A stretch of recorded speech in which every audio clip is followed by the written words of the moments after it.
Luke chapter 20.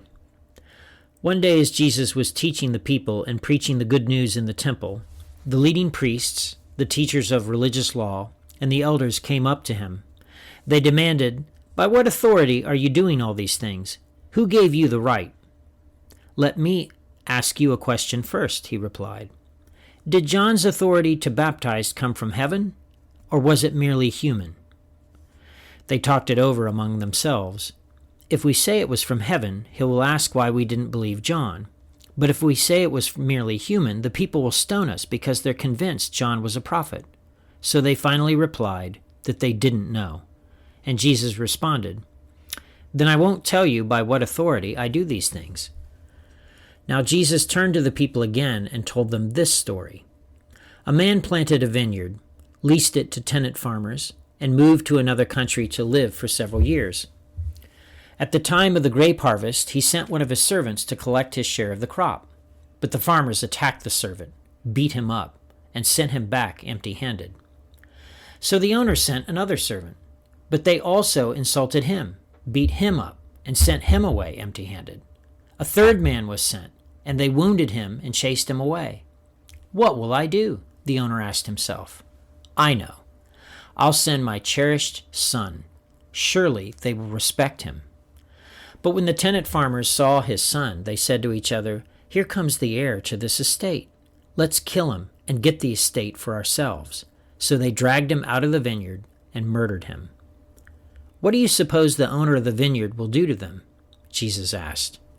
"I'll tell you.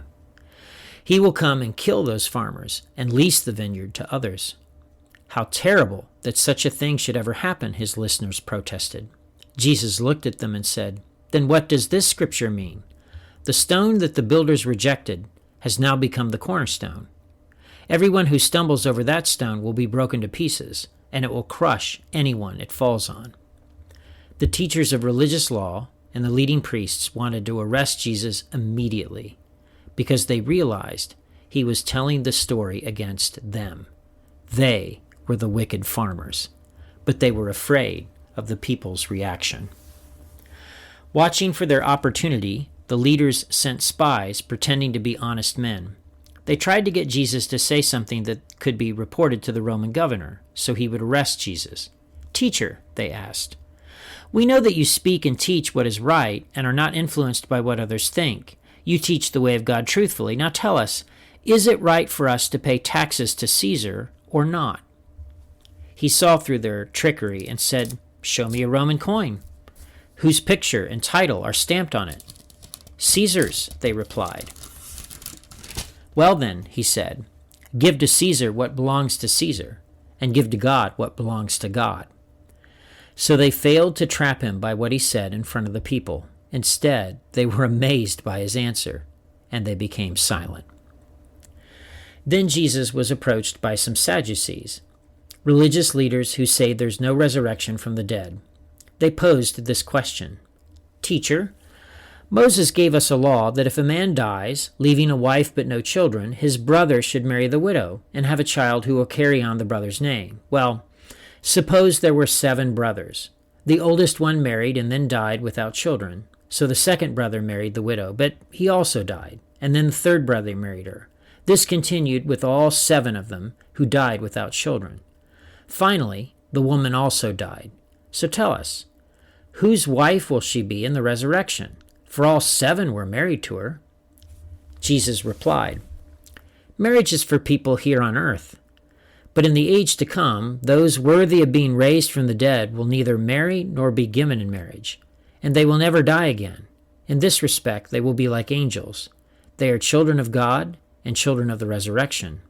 But now, as to whether the dead will be raised, even Moses proved this when he wrote about the burning bush. Long after Abraham, Isaac, and Jacob had died, he referred to the Lord as the God of Abraham, the God of Isaac, and the God of Jacob. So he is the God of the living, not the dead, for they are all alive to him." "Well said, teacher," remarked some of the teachers of religious law who were standing there. And then no one dared to ask him any more questions. Then Jesus presented them with a question. "Why is it," he asked, "that the Messiah is said to be the son of David? For David himself wrote in the book of Psalms, "The Lord said to my Lord, 'Sit in the place of honor at my right hand, until I humble your enemies, making them a footstool under your feet.'" Since David called the Messiah Lord, how can the Messiah be his son?